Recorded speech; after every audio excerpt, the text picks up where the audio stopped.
Hello, everybody, and welcome to the Good News According to AMC's Preacher. This is Tulip. This is Cassidy. And contrary to popular belief, we are not banging.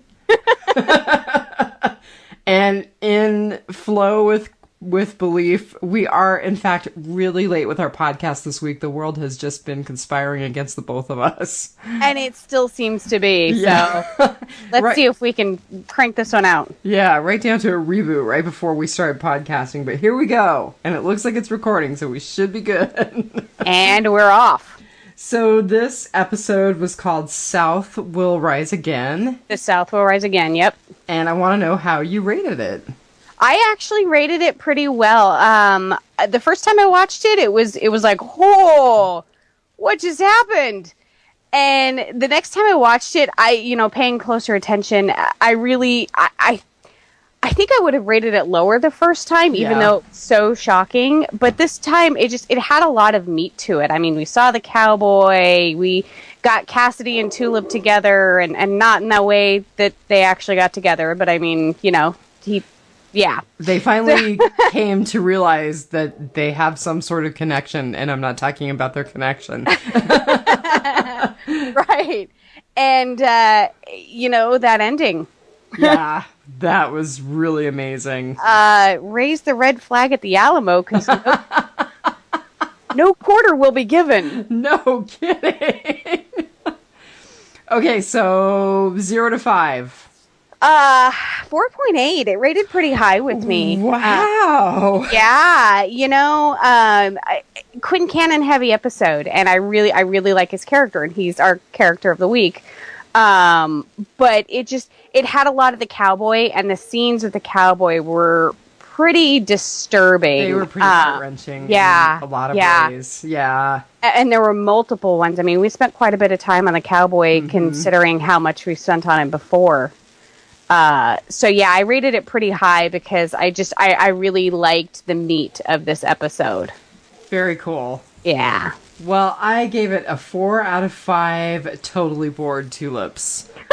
So I thought it was good. I really liked it. I didn't rate it as high as you did, but it was definitely up there. We are always on opposite ends of the spectrum. Yeah. We've never been both rated at a solid 4.5. Maybe someday. We're getting further along in the series. It'll probably be the finale that we're, because for I've tried to not read headlines and spoilers and things like that for the finale, but the stuff that I have read has been like, whoa. So I have to say, I have a coworker who's watching it, and every time she comes into my little space at work, she's like, I need you to explain this to me. And I said, I can't. There's no explaining. Well, and I said, I can't. So, I'm not caught up. I'm intentionally not caught up because we're doing this podcast. Right. And this is actually the last episode that I had previously seen. So the next episode for me is totally fresh. Oh, right on. Okay. Yeah. Anyway, I just said to her, I think you might know some stuff that's important based on what I know from the comic book, but I'm not going to spoil anything for you by speaking out of turn. We'll have to talk about it when I watch it. Yeah. So this is episode 4 or 5? This is episode 5, okay. And the numbers were okay. So it had a live viewing of 1.425 million viewers, and it actually was up in the very coveted demographic of 18 to 40. It was up by 25% from the last episode. Excellent. Yeah. So, Excellent. Still not the numbers that I really want to see. And unfortunately, I couldn't find the Live Plus 3 or the Live Plus 7. So we don't know how it did in DVR. Right. But I just keep hoping it's going to hang in there and build up steam as far as viewers go. Maybe it was everyone who had been watching Game of Thrones. Right, because we're kind of still in that space. I thought this is the episode past. I thought maybe everyone had binge watched the first couple episodes and now they're keeping up with it. And, maybe that's why we saw the increase in viewership. Right. Because 25% is nothing to sneeze at. It's pretty significant, yeah. Yeah. So, what did you think of the title, South Will Rise? Well, Or it's actually South will rise again, right? right. Okay. Right, which is sort of the rallying cry that's used in the South. Oh my God, we use the same language to describe it. Oh, that's funny. Well, and I think it stems from the Civil War? Absolutely, yeah, it does. Yeah. Which Or the post-Civil War period. right. So I was thinking about the Civil War, and then I was like, the Mexican American War and the Alamo. We saw them making the little figurines and the setup for the Alamo in one episode, and so I kind of feel like. Because, the time period with the cowboy, and there's something going on with that. I mean, if you I did a lot of digging on the Alamo. Okay, so I was just going to say, my history around the Alamo is a little squishy. So what year did it happen? Well, the Mexican-American War was from 1846 to 1848. I didn't realize that it preceded the Civil War. Yes. Ah, okay. Yeah. I didn't get a very good Western Civ education, did I? My knowledge of it is from probably 7th grade social studies, okay. Which was a really long time ago. So thank you, Wikipedia. Yeah, no kidding. So the Alamo occurred February 23rd through March 6th. 1836. So even earlier. Right, even earlier. There was a lot of skirmishes leading up to the Mexican-American War. So there was even skirmishes pre-Alamo. So I did a lot of digging, and there was a couple of women, and one of them was Jim Bowie's cousin by marriage. Who she was at the Alamo, and she survived the siege on the Alamo, and she had an infant son. And I kind of did a little quick math, and the cowboy at least appears to be right around the right age. I don't know. I don't know. I'm just saying. Right on. But, the Alamo was originally a mission. Right. So. Oh. Yeah. So. Because there's such heavy religious overtones, that's obviously with a name like Preacher. But, that's interesting. Yes. So, I don't know if there's anything there.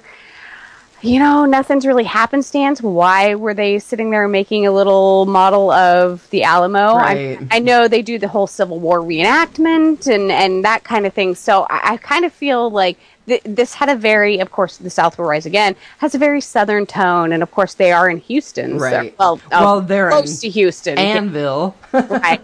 Ratwater. Yeah.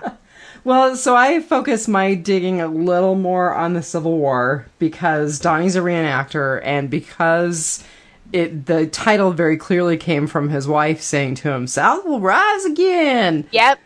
So, but then I kind of started looking at some of the stuff that happened when they were flashing back on the Cowboys' time, and there's a couple of things. So you find out when he and the preacher who's in the whorehouse, you find out that they both fought in the Civil War. Right. And it sounds like they recognize each other from Gettysburg. Yeah. And the cowboy was a Reb and the preacher was a Yankee. Yep. The other thing that's really interesting is when you think of Jesse Custer, George Armstrong Custer, who was a major general in the Union Army. Yes. And of course, who we all know from Custer's Last Stand, actually gained his reputation as a soldier and gained his fame and his rank in the Civil War.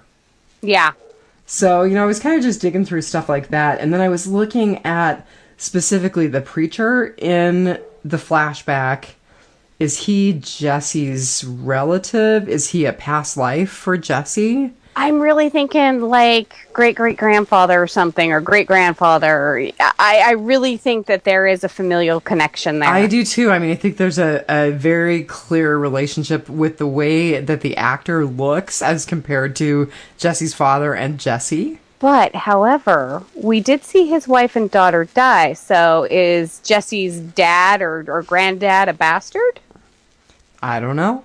Which would kind of go right along with the whole rebel reputation that his family seems to have. Right. Yeah, I don't know. It was really interesting, though. So there was a lot of stuff, you're right, kind of harkening back to that time period, and some things just kind of highlighting it further, looking at the history, looking at Jesse's name. So, you know, and I agree. I mean, this whole series is South-centric. Right. So it's a very appropriate name to have in the canon. Yeah, exactly. So, what was your good? Well, so you're skipping way ahead, man. I Am like I? to be really methodical. Go right ahead. So, first off, the writer was a guy named Craig Rosenberg. And he didn't have tons of credits, but he's got credits for writing on Preacher, credits for the movie Uninvited, which I've heard some buzz about, and then credits for a movie called After the Sunset. Not After Sunset, but After the Sunset, and I've also heard a little bit of buzz around that. And then he worked as a crew member on Lost. So I think that's really his connection to AMC, to Preacher, because AMC really seems to have pulled a lot of people from Lost into Breaking Bad and The Walking Dead. Yeah. So I think that's where we see him coming from. The director is a guy named Michael Slovis. Now listen to this list of directing credits and tell me if you sense a theme. Breaking Bad, Better Call Saul, The Walking Dead, The Man in the High Castle, which is also one of my favorite relatively new series. Really wanted to do a podcast about that one too, but one can only do so many podcasts. And then Game of Thrones. Wow. Yeah, so this guy's got this huge... He's got a long pedigree anyway, but he's got a huge pedigree that kind of falls in line with the whole AMC brand right now.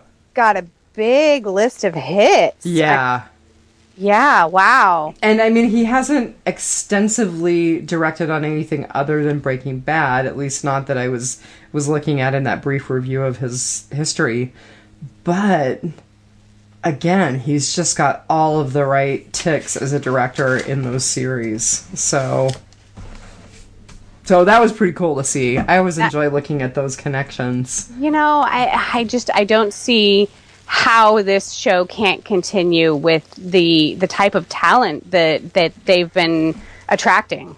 Well, I've said it before and I'm going to say it again. The thing that I worry about, and I actually said this to the coworker who was like, I just don't get this. You're going to have to explain the finale to me. I looked at her and I said, you know, that's my biggest worry about Preacher is that it's just so intricate and so smart that people are going to get bored trying to figure it out. Yeah. But we've got at least one more season. You know, we've got at least a half a season, but they've been greenlit for a whole season. And typically what AMC seems to do is they film in what is our viewing off season.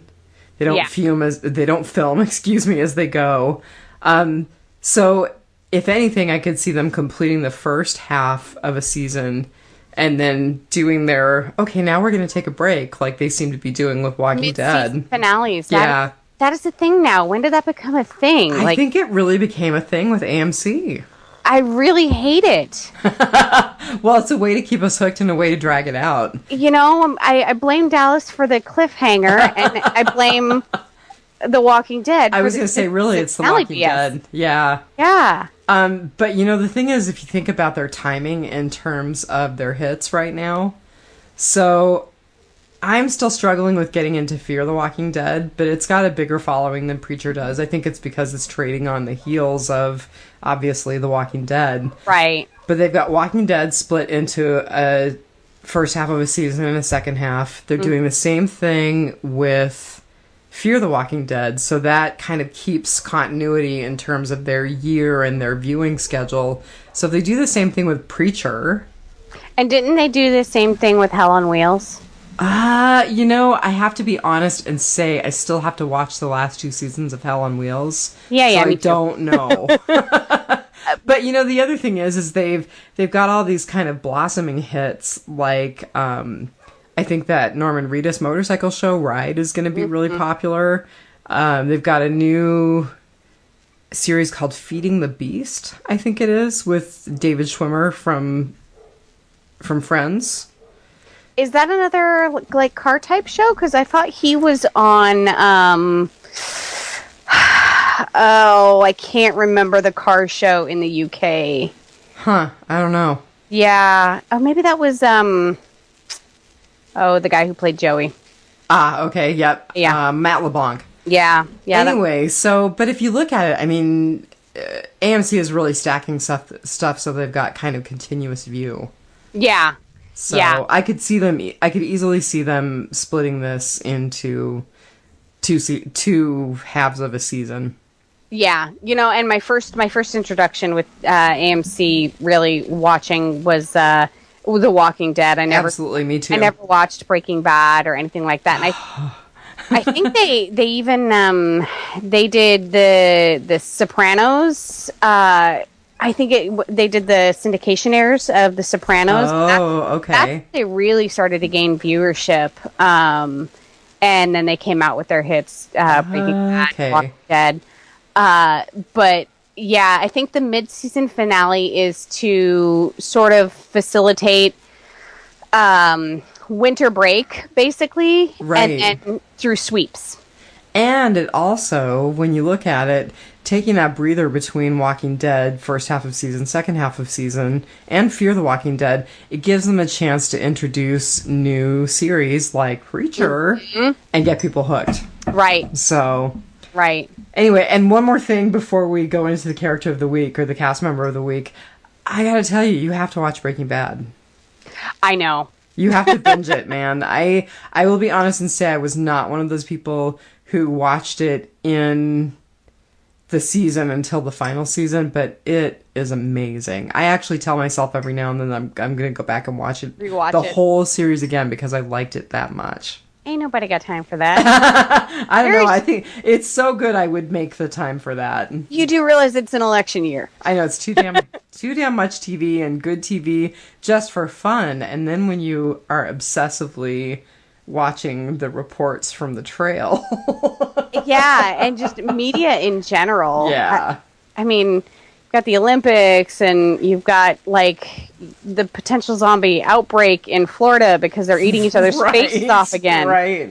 Yeah, there's a lot of good stuff out there, and AMC is a big part of that. Well, it was really funny because I was listening to an episode of the Walking Dead cast, which is one of my favorite non-biters Walking Dead podcasts, and Jason Kabasi, who is one of the hosts, was kind of describing it as like hit television fatigue. He had a really funny expression for it, but it basically is like, I'm so fatigued by all of the great TV that's out there that I have to really pick and choose what I watch. Yeah, and that's another thing that you really have to hook people. Which I'm with you. Fear the Walking Dead didn't hook me within like the first 3 episodes. I was like, I'm going to continue to watch it because it's in the universe. Dead. Yeah. But, it finally started to hook me towards the end of the season. I had no love for the characters until later on. And I think where AMC is going to have to pick up on Fear is they're going to have some crossover characters pre-Walking Dead. We're going to have to see, they're going to have to bring somebody in that we saw die on the Walking Dead, but come back, pre-Walking Dead. Well, and there was a rumor that I think it's Hernandez, one of the Latin guys from the first season. He and his family left the camp after it was attacked by the zombies. Spoiler alert. There was some rumor that they were going to do crossover with him, but I don't know if that's actually going to happen or not. But for anybody who cares about Walking Dead, before we go on with Preacher, you can certainly find out on Biters, excuse me. Oh my God, I didn't even get the name of my own podcast right. Because we're starting to podcast within season again this weekend, actually, because I'm excited. It comes back. Because Fear is coming back. Yep. Yeah. Yep. All right, so on to the featured cast member of the week, because you picked him this week. Who is it? Jackie Earle Haley. Freddy Krueger, not my Freddy Krueger, but Freddy Krueger. And also known more dearly as Odin Quincannon. Is it Quincannon or Kincannon? Because I've heard both. I think Kincannon's probably Southern, and we're Yanks, so... okay. Yeah. I'm good with that. We pronounce the Q. So, I looked him up. I don't know if you took any time looking at his IMDb stuff. I did. There's another one with pedigree. Okay, yeah, I was thinking the same thing. So, hit it. You go for it. So he was actually a child actor. His acting credits begin in 1972 with a TV series called Wait Till Your Father Gets Home. So he's been acting longer than I've been alive. And what do we know him best for in his early career? The Bad News Bears. I know. The original one, not the remake. I was thinking when I saw that, first of all, I was just tickled. But secondly, I thought, I have watched The Bad News Bear so many times as a kid, but I haven't seen it in years and years and years. So obviously this is a message from the gods that I have to rewatch that. Right. I looked at that and I was like, nuh-uh. And at first I was like, it has to be the remake. And, the date, 1976, again, pre my birth. But... yeah, so he was actually, he had a lot of acting credits when he was younger. He was on an episode of The Partridge Family. Oh, I missed that. Yeah, he was on an episode of The Waltons. Oh, wow. Yeah, I mean, that's going way back there. If you pay attention to the dates of his credits, he took a 13-year break from acting. Really? So did they say what he did during that 13-year break? A lot of things. He has been a furniture refinisher, a limousine and taxi driver. He kind of lost his love for acting. I think the parts weren't coming in for him. Well, it's probably also the whole child actor thing, because... Right. It sounds like being a child actor in Hollywood was, and still is in some ways, hell. Right, So. but he did grow up in Hollywood. I mean, his acting credits go from 1973 to 1993. So 20 years in the business, and he takes a 13-year break. And he came back in 2006 with a movie called Little Children. Which I've never seen. Have you? I have never seen either, but he was actually nominated for an Oscar. Is it an Oscar? Cool. An Academy Award? Yeah. Yes, Academy Award for Best Supporting Actor. Wow. He did not win, but he was nominated. So, I mean, that's quite a comeback. Yeah, no kidding. To go from years and years off to all of a sudden being nominated for an Oscar, that's pretty impressive. Yeah. So he quickly followed it up with All the King's Men. Have not seen that either. But pretty big film in its own right. I can't remember what it was about. How embarrassing. I'd never seen it. It's based on a Robert Penn Warren novel. The Life of Populist Southerner Willie Stark, a political creature loosely based on Governor Huey Long of Louisiana. Oh, how interesting. Okay, yeah. So did he have the title role? He did not. Sean Penn had the title role. Oh. So, I mean, this movie, Sean Penn, Jude Law, Anthony Hopkins, Kate Winslet, Mark Ruffalo. So, yeah, I mean, this guy, he made a pretty good comeback in 2006. In 2008, he was in Semi-Pro. Which I vaguely remember. It is a Will Ferrell movie. I vaguely thought that was the truth. Right.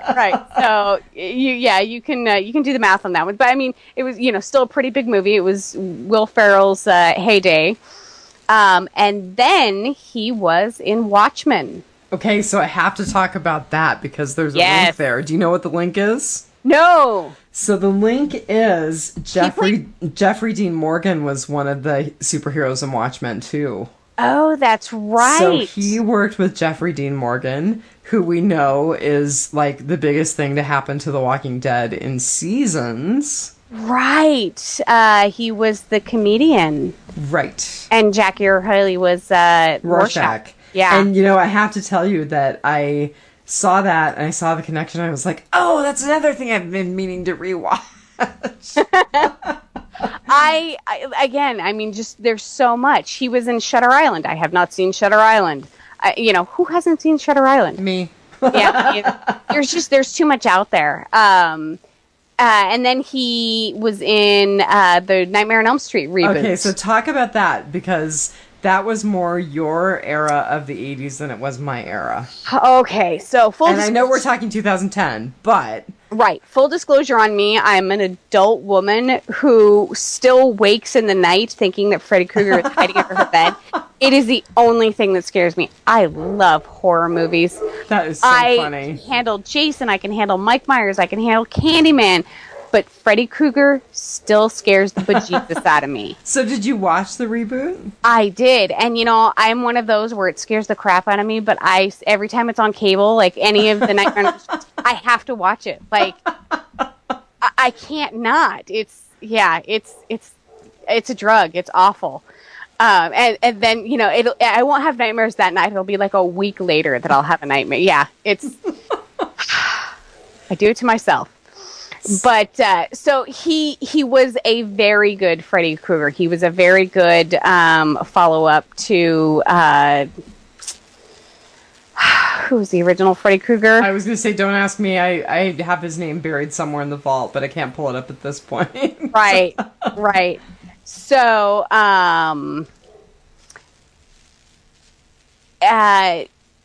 yeah. So the franchise didn't continue on. I think they're probably going to try and reboot it again with a different Freddy Krueger. That's unfortunate. Right. But I think Jackie Earle Haley has moved on, so he's going to be okay. Well, and so a couple of things that I wanted to bring up, and you're probably getting to this, is that he's had a huge increase in his work again over the past 2-3 years. Mm-hmm. There's tons of projects in 2016, not just Preacher. He did a reboot of The Tick. They did a TV movie for The Tick, and I've heard that they're talking about rebooting that whole series, which it was very short-lived, but Patrick Warburton was so funny as The Tick, and Beth Manuel is one of my favorite characters of all time. If you haven't seen it, you gotta stream it, because it's really awesome. And then he also is in post-production for the new Dark Tower series. Which has gotten huge buzz. Yes. Including buzz from, again, Jason Kabasi of the Walking Dead cast, who I respect Jason's viewing a lot. He's a very discerning watcher, and he's really smart. So I was really impressed to see that Jackie Earle Haley was in that as well. Yeah, so he's really revived his acting career, and apparently he plays maladjusts really well. Well, I gotta go back and figure out who the kid was in Bad News Bears, because I figured it out, and he was 14 or 15 when he was in the Bad News Bears. And I mean, come on, they're all maladjusts. Right. So he had his acting chops down before he right. The venue of comic book and horror. Right. So yeah, he's a really interesting character. His IMDb biography is pretty good. There's no interview with him on the AMC site like there has been for other... Oh, that kind of surprises me a little bit. Me too. He seems to be kind of just a very humble guy. Like I said, he just did a lot of odd jobs in his 13-year hiatus. So, yeah. So, listeners, if you're out there, skulk around and see if you can find any other interviews with Jackie Earle Haley, because it would be interesting to hear him talk about playing Kincannon. Yeah, because his IMDb profile talks about his child acting and his Oscar nomination and things like that, and some of his family. Cool.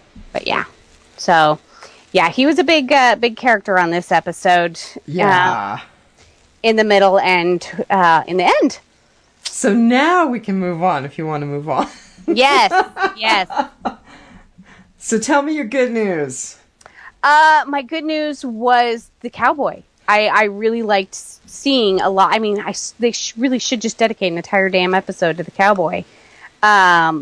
Just the time we spent with him and the things that we saw that he saw. Mm-hmm. And it was very traumatizing. He gets into town and, he goes in for his, he goes into the apothecary. The apothecary. Yeah. And he has to wait. And he goes into this bar. And what was the point of asking him if he wanted a sleep room or a horror room and then saying there's no sleep rooms available? Well, so here's what I think. I think that was the early incarnation of the Toadvine whorehouse. And I think that's the way that they were kind of disclosing that information to us. That's amazing. Yeah, well, you're the first one who kind of clued into he was in Ratwater. Ratwater is now Anvil. Yeah. So, I mean, I kind of looked at some of these other things. Yeah. And the apothecary, so they showed in this episode, I have to get to my notes, a drugstore. They showed the Arrow drugstore in this episode, and I think it was probably the latter day incarnation of the apothecary. Oh, that is so amazing. I love that. Yeah, I mean, I think it's really cool when they do stuff like that, too. So, yeah. I think that may be the rationale for asking him what kind of room he wanted. Yeah, there you go. Cooley's Inn and Saloon was the original name, so it somehow became Toadvine. And it'll be interesting to see if we find that out. I hope we do, because that's a really interesting name for a whorehouse. Right. Yeah, well, I mean, we went from Ratwater to Anvil, so... Right. But I think the theory that we have behind the name Anvil is even more borne out by this episode. Yeah. So, we see the cowboys see a pioneer woman. The husband's dead, and she's being raped by someone in the back room, and making the boy watch. And when he leaves the saloon and starts to ride away with his medication. Actually, I think he's leaving the apothecary. Okay, yeah. When he's going... the saloon was the whole thing with the preacher who we think is related to Jesse, and just kind of that whole introduction to that culture in the saloon. But you're right. He sees this family being tortured, basically. And so he flashes on the pioneer family that he ran across earlier, and they were headed to Ratwater, and he makes the decision to turn around. Even though he's had to wait for his medication for his daughter, he makes the decision to turn around to go and, I am presuming, try to save them. Yes, that was what he was doing. He was trying to keep them from ending up having the same fate. Same fate, yeah. And so he turns around and he thinks he's walking in to save them when really they're there to make a deal for Indian scalps. Oh, I know. Ugh. Yeah, 100 for a brave, 50, I think, for a squaw, and then 10 for a child. Yeah. Yeah, and half price for Mexican. How far our nation has come. Right? I have to tell you, I've been catching little tidbits of West Wing that my other half has been rewatching. That's what I think I need to binge. I'm just like, we have been fighting over the same crap forever. Yeah. Yeah. So anyway, the cowboy realizes he isn't needed to save the family. Right. And that's where we see the town's preacher come back and recognize him from battle on opposite sides. And he says, we lost a lot of men and we lost a lot of horses. And he shoots the cowboy's horse. The cowboy then ends up having to walk back to his homestead. And he opens the door to find his wife and child being eaten by the crows. So, I mean, I really just love finding out so much about the cowboy that, it really made the episode for me. I mean, they could have ended the episode there and I'd have been happy. But no, they had to end it with a shootout a one-man shootout. I was going to say with a bang, as it were. Yes. Yes. As I said, no quarter will be given. So, and that was also part of my good, but we can get into that towards the end. Okay. We didn't wait quite that long, but yeah. I'm sure that was part of your good, because I know that you texted me after you watched it and you were like, what just happened? Well, so it's actually not. So my good was really similar to yours, but it was just the whole idea of all of these backstories kind of being filled in. Mm-hmm. So one was definitely the cowboy, and I agree. The story was just horrifying and tragic and just kind of all of those. I mean, it just made me want to get out the wire brushes and take a hot shower after. But the other thing was we got more backstory on Eugene and got it confirmed that he was part of Tracy Loach's injury. Right. And I was just devastated when Sheriff Root said, just finish the job. Yes. So that was another part of my good and part of the whole backstory thing. The other thing that I thought was really interesting was when Donnie is talking with his wife about working for Kincannon. Mm-hmm. He says that he started out as a knocker in the meat plant. Now, do you know what a knocker is? No. That's one of the guys that works at a meat plant, guys or gals, that kills the animal with a blow to its head. Okay, yeah. And knockers actually used to use like a baseball bat. Now they have the bolt gun. And so watching him talk about that and watching him kind of reflect on working for Kincannon, I realized that after his run-in with Jesse in the bathroom stall, where he was sure that he was going to end up killing himself because of Jesse, made him feel like one of the cows. Wow. And I think I think that's part of where his trauma is coming from, is that first of all, it's just traumatizing to put a gun in your mouth and think you're going to kill yourself when you don't really want to. But the other thing is just that realization that you're kind of one of the cattle. Mm-hmm. So I just thought there were some really great backstories filled in on this episode. I really liked it. Right. Ugh. I'm alone. I'm going to kill the dogs. I have the most unprofessional podcasting studio ever. Which dog is it? It's Juliet. Oh. She's a terrible barker. Yeah. So, what did you have for your bad? I had two kind of small bads. They weren't real bad. Like, I mean, I rated the episode a 4.8. And I'm sure my first bad is that you should have just finished the job. Yeah. That was just heart-wrenching. Like, I'm like welling up just thinking about him saying that to poor Eugene, the most sympathetic character thus far. Sheriff Root was our character last episode, and we really there's a lot of sadness in his story. I mean, he's not a monster swamp. Right, he wasn't unscathed by what happened with Eugene. Right, and his wife is suffering and working in law enforcement, and he really reaches for faith. I think that's why he continues to go to church, even though he knows Jesse too well. And so the man really struggles for faith, and he just never catches a break. And we all have our snapping points, so I can't fault him for that one moment. It's just Eugene, he's such a sympathetic character that that was really rough to see. But again, not too bad. It was it was kind of a minor scene. It was pivotal but minor. And then my other bad is the Cassidy and Tulip scene. I agree. Why?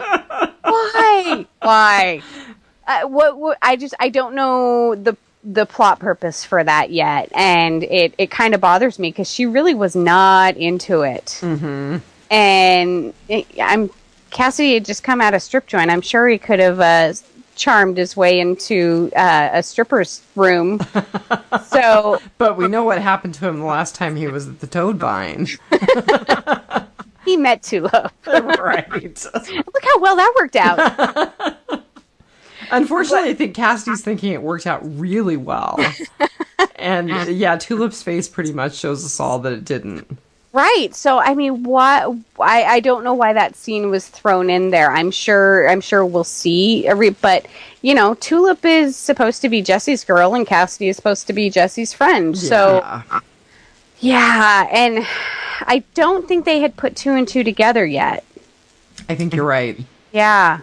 I think they know that they kind of recognize each other, sort of, but they don't know where it fits in yet. Well, yeah.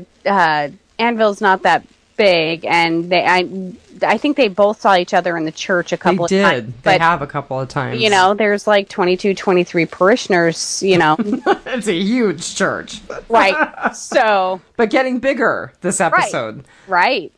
So, those were my 2 bads. I had a really hard time with the one scene, and then I don't know the future plot for the other scene, and it was sort of disturbing, considering our monikers. Yeah, no kidding. By the way, I'm really serious. We're sisters. There's nothing else going on. Yeah. And we live like 2,000 miles apart. Right. Right. Not that would be a thing anyway, yeah. So, love my sister, but I don't love my... We don't live in the South. No offense to any Southerners. South will rise again. Ew. Okay, well, my book certainly did this episode. And considering that Cassidy is a 119-year-old Irish vampire, that's appropriate. Good on you. So my book of Job was fairly similar to yours. So the Cassidy Tulip hookup was definitely in there. Yeah. Because not only was I really grossed out by it, and I don't know, I don't think of myself as a prude. Maybe I was offended as a woman to see Tulip manipulating her sexuality like that. I don't know. But the other thing is I've read enough into the comic books now that I know, at least early on, that's not the relationship that they have. I don't know if it evolves to that, and this is a spoiler, but I'm saying it anyway. They don't have that relationship early on. Interesting. Yeah, so I'm not sure if it's a choice that comes in down the road in the comic book, or if it's a choice that the directors and writers of this series are making. Right. But I didn't like it either. It really bothered me. Yeah. So my other things were Tracy Loach's mom. So I was really horrified at Jesse's use of his power on her. Yeah, that's manipulative. Yeah. I understand where his heart was, but yeah, don't go down that road. Yeah, I didn't like him hauling Eugene there because I thought that he was taking a big risk in a lot of ways with Eugene. Even with his power, he was taking a big risk with Eugene. And then the other thing is, I just thought to myself throughout that whole scene, what is she actually feeling? I mean, does she know that she's being manipulated into forgiving Eugene? Does she really want to forgive Eugene? Is she conscious that she's making a choice that she didn't want to make? I mean, it just really bothered me on all those levels. Well, I think she has to be, because when we saw him manipulating Donnie and when he was manipulating Cassidy, they still were aware of, you're making me do this. I'm not doing this of my own free will. So I really think that it's a form of cosmic hypnotism. But it doesn't last. Or it does. I don't know. I mean, it seems to be lasting with Quincannon. We'll go on. We'll talk about that in a little bit. But and it lasted with the creepy bus guy. Yeah. Although your point is still well taken, which is, it got him off track for a little bit, but it's not like he's not going to meet that young girl and have the same obsession build all over again. He didn't say stop obsessing over her. He said forget her. And so you forget. Well, then it's like, hey, new girl. Yeah. Yeah. So I was really bothered by that. And then my last thing, it was actually not so much a bad as a WTF moment, and it is the finale with Kincannon. Mm-hmm. So, you're right. I texted you and I was like, what is going on? And I thought your response to me, and my husband had the same response, was really good. Which is... I don't remember. I caught you off guard. I'm sorry. It's okay. So basically you both said to me, because I was like, what is Kincannon doing? That's horrible. I have no idea where that fits into the plot. I have no idea why he suddenly did that. And what we're talking about is the shooting at the end of the episode.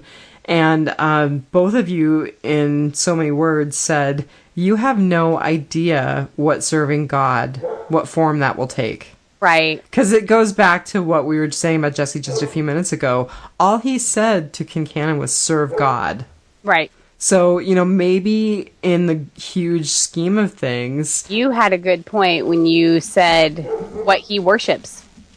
Right. Yeah. Right. His God is the dollar. Yeah. And death, apparently. I mean, when you think about the cattle... Yeah. Yeah. Yeah. So maybe he is serving his God, which is money, greed, death. He's not serving what Jesse wants his idea of God to be. Well, and I've been pondering what he meant, because when he gunned down the guys from Green Acres... oh my God, I just had a moment. Green Acres. that old TV show. That is so funny. What a hilarious connection. Yeah. So the mayor, Miles, looks at him just in shock and horror. And Kincannon calmly says, we grow or we die, Miles. We grow or we die. What does that mean? Like, I don't know. I mean, does it refer to personal growth? Does it refer to growing his company? Yeah, because I don't know. I don't think these Green Acres guys were going to be competition for him. They wanted to move him into, I think, a cleaner energy. Right, but they wanted him to do something differently that was more in service to good. Right. For lack of a better description. And I mean, we've seen it. He gets his jollies off of killing things and making a lot of money from doing that. Right. And yeah. That was an interesting way to end the episode. I know. So for those of you who are finished with the first season, don't spoil it, man. Oh, yeah. So what was your revelation for this episode? My revelation was the scene with Donnie and his wife Betsy eating lunch. Okay. And I think it was even before that. I have to look back at my notes. Wasn't this the episode where she told him she made him get out of bed? Right, and so this is also the episode where the guys from the office are trying to call Donnie, and they can't get to Donnie to keep getting his wife. And somebody from the office kind of makes a joke about her being the boss. Right. And so my revelation, she really, she kicks him in the butt a lot of times. And so I kind of, the whole she likes the pain kind of thing. Yeah. She likes it when I believe it now. I really think that she's one of the... We talked about this before, where Donnie seems to be a big bully, and there's a lot of things that he's not the boss of. It's out of his control, It kind of seems like his wife maybe cuckolds him, outwardly, outside the bedroom. And he's Quincannon's right-hand man, which means taking a lot of crap from a apparently sociopath. Right. And so I think that he's one of those that he's dominant in the bedroom and she's submissive. And so the whole, she enjoys it. And so that kind of makes me, not that I'm judging anyone's how they get their kicks, but she's really manipulative. She's kind of icky. She's just as bad as him. Yeah. And I think we talked about Donnie being one of those guys who's like, okay, I get kicked, so I'm going to go home and beat my kid. My kid's going to kick the dog. And right. Yeah. Right. And so I think I can't find it in my notes where this was the episode where she makes him get out of bed, right? Yeah. He wants one more day, and she tells him that if he doesn't get up, she's going to sleep with one of the guys. Right. Yes. And I totally believe that she would. I totally believe that she would too. Yeah. I could see her doing that to him just to cuckold him even further. So, hey, Todd, if you're listening, I'm sorry, but it did turn out that she likes it and she's the squicky one. Or the squickier one. Or just as squicky. Right. Because Donnie really has no redeeming qualities. No, you can kind of start to feel maybe a little more pity for him when you see and hear the other things that he's kind of processing. Like being the cattle and like being totally the brunt of his wife's bullying and bearing the brunt of Kincannon's bullying. But yeah, he's still got no redeeming value. I was going to say there are better ways to handle your life, dude. Sort it out. Right. Right. So that was my big revelation is that Betsy is not as sympathetic. She's not, right. You know? So, what was yours? So mine was the Fior de Blanc and Jesse meeting. Oh, good. I'm glad you're getting to that. I was so psyched when they sat him down and they said, "What's in you isn't God." Yeah. Yeah. That really pushes the story forward. It gets us a little closer to an explanation, and it helps us understand why, even when Jesse's trying to do good and he thinks he's doing good, it goes so wrong. Yeah. Yeah.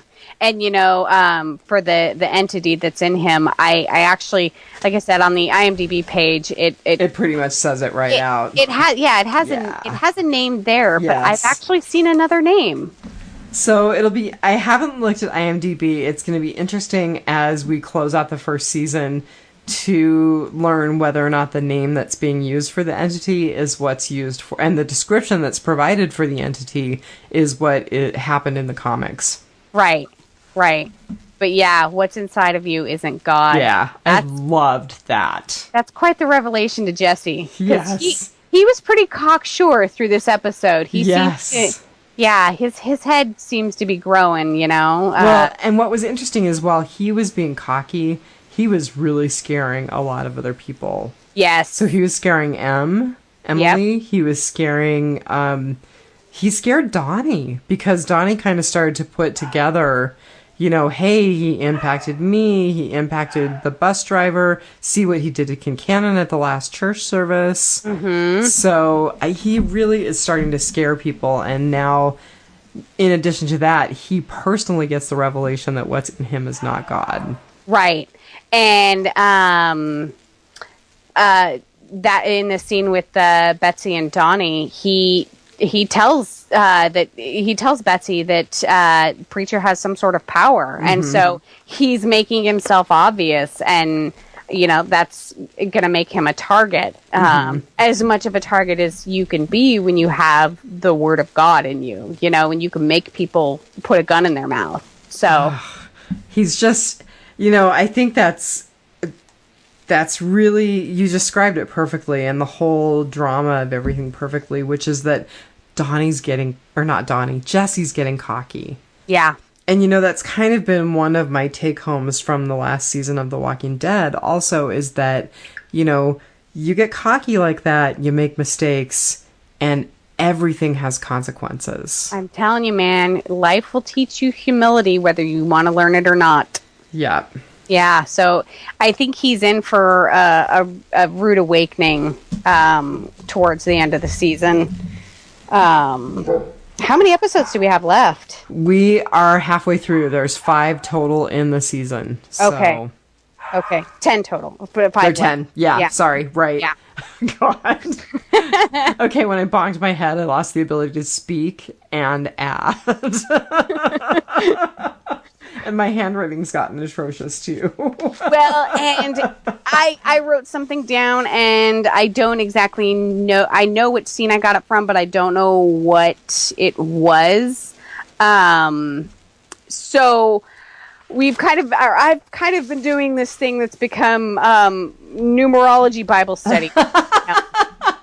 Awesome. You've got another one to lay on us. I do. Cool. I do. They're getting fewer and far in between, but I still have managed to eke one out every episode. And I'm just going to stop you while I'm thinking about, too, did we get a sign this week? I was just going to say, unlike the sign. Okay. And there are so many really good real ones out there that have kind of tied me over. There was actually one, I don't know where it was from, but, apparently it's super hot in the lower 48, which it's like 40 degrees here. So we've been down to a low in the 50s, so I hear ya. Yeah, it feels like 42. I think it's just because of our wind and rain. But so super hot somewhere, and someone's church sign said, "Too hot to keep changing sign. Sin bad, Jesus good." That would be perfect. I was like, oh man, that actually might make me find religion. You guys are funny. That would be an awesome sign for the preacher. Yeah. Yeah. I think they've kind of cleaned up the signs because he's trying to make his church respectable. And so maybe they're keeping a little better account of the sign. Yeah, and he did ask the parishioners to stop messing with the sign. So but at that point, you pretty much got the idea that nobody was caring or paying attention. Right. And now, he could probably stand up in church and order people not to mess with the sign. Right. So I'm really hoping the sign makes a comeback, but I don't know. So numerology. Your numerology. Yeah. So the number 66 came up again in Donnie and Betsy's lunch out together. And, I'm like, really? Like, could these be coincidence? It can't be coincidence. It can't. It just can't. So in the Bible, there are 66 books in the Bible or the Word of God. Oh my God. That's the first thing that comes up when you look up the number 66 for the Bible. Perfect. It is. 66 comes up a lot of times, and whoever is doing this numerology Bible thing that I've been getting a lot of this from really breaks stuff down. I mean, have you ever seen the movie 23 with Jim Carrey? No, I have not. It is a super dark movie. It's there's absolutely no comedy to it. Really? And it's about the number 23 and numerology and how much it comes up in history, and it's like basically the devil's number or something, and they break the number down, and they keep finding patterns. It's on every 23rd page of every 23rd book in the library, and it's the 23 word, and if you put them all together, it tells you who really killed JFK or whatever. And it's a whole bunch of conspiracy around the number 23. But anyway, so this whoever does this page really, really breaks it down. They go through math equations for the Bible for the number 66 and these other numbers that I've been pulling out. So yeah. It's really interesting, but of course the first thing that you come up with is there are 66 books in the Bible, the Word of God. That is really cool. Yeah, and I wrote down 66 next to my notes, and the I don't remember how it came up. They talked about a lot at the lunch, and I don't remember what it came up as the number, but yeah. So that was numerology Bible study with Mardell. That's going to have to be a regular feature. It is. It is. Yeah. Like I really have been searching really hard. Like I go back in the episode and I try and listen for numbers. And the only other numbers that I came up with in this episode was the prices for the scalps. Oh, so, right. Yeah. I mean, I look at license plates and everything. So, if anyone else out there has some interesting numerology for the show, that would be awesome. Lay it on Marnell. Yeah. Yep. Well, do you have anything else for this episode? one minor scene that if you blinked, you missed it. Okay. Do you know what scene I'm talking about? I'm not sure that I do. So, between in fact, it was probably missed by a lot of people because it was right after Eugene cooks breakfast for the sheriff and he tells him he should have finished the damn job. Mm-hmm. Right after that one, we see a man in a room, like a control room, but it's like an old-timey control room. Okay, like, I actually wrote that down. I was like, okay, so there's this room with dials and knobs, and what does it mean? Taps a gauge to release pressure. Right. Okay, so we saw that vent thingy in the one episode. So this must be the source of what's venting. Yeah, so, that it released pressure and the needle lowers and the guy leaves the room. And the only other connection that I can kind of see is all of the old-timey-ish looking technology that Fior and DeBlanc carry around. Mm-hmm. The old phone. Oh, interesting. So, where is this mysterious room? Who is the guy monitoring the gauge? What does it all have to do with everything? Right. So, we got a lot of backstory. We answered a lot of questions. And then they throw in this tiny little scene. That's really cool. I did not make that connection at all. Yeah, so that's been tickling my brain. So, the only other thing I want to say is that I loved the exchange between Tulip and Cassidy when she drills him about what being a vampire is. Yes. You know, where she's like, bats, no. You know. Silver. Yeah. That's for werewolves. Yeah. Yeah.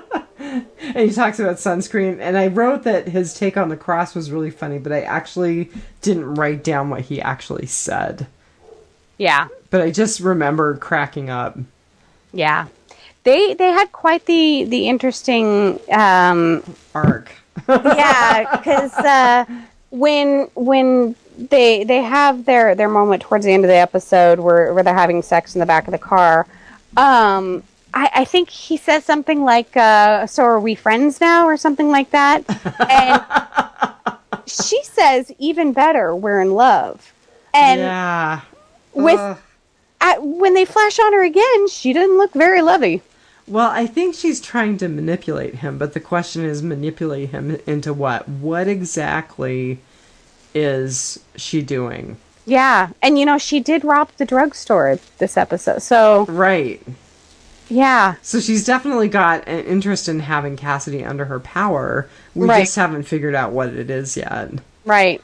Well, I mean, he is a vampire that can heal himself, and she's bent on revenge and oh, so you think she might be angling to be a vampire?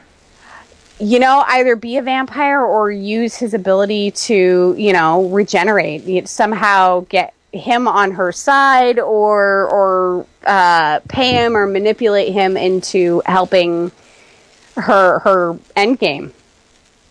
Interesting. Well, I can definitely see the trajectory of just manipulating him into helping with her revenge, especially since she thinks that she's not getting to Jesse. Mm-hmm. I think she'll get to Jesse.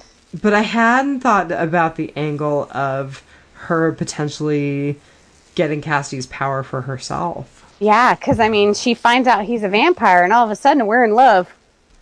Yeah, interesting. Okay, it's going to be fun to see where that goes. Yeah. And maybe that explains the rationale for for throwing that scene in there and throwing that connection in there. Yeah. Yeah. Let's hope. Yeah, no kidding.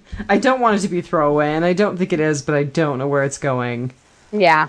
Yeah. Let's hope she's using her feminine wiles to get bloody revenge on somebody. That'll satisfy the feminazi in me. There we go. I'm down with that.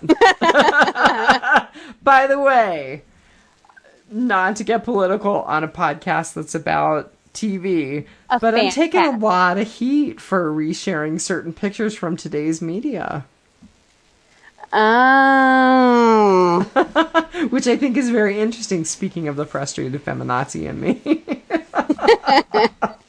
Yeah, I try. I've been trying not to. We have 11 weeks until the election, so it's going by quick. Yeah. Yeah. So. Well, we'll see, man. We'll see. Yeah. Anyway, so I'm going to say let's wrap it up for tonight because I have had enough of dogs barking at me, and I bet you and our listeners have as well. And we'll talk to you next week for episode 6. We will. Thanks for listening, our entire 3 subscribers. Yeah, please like us, share us on Facebook. Please, if you think about it, go to iTunes and rate us or give us feedback. We'd love to hear from you. Absolutely. All right. Take care. Good night. Good night. I left his body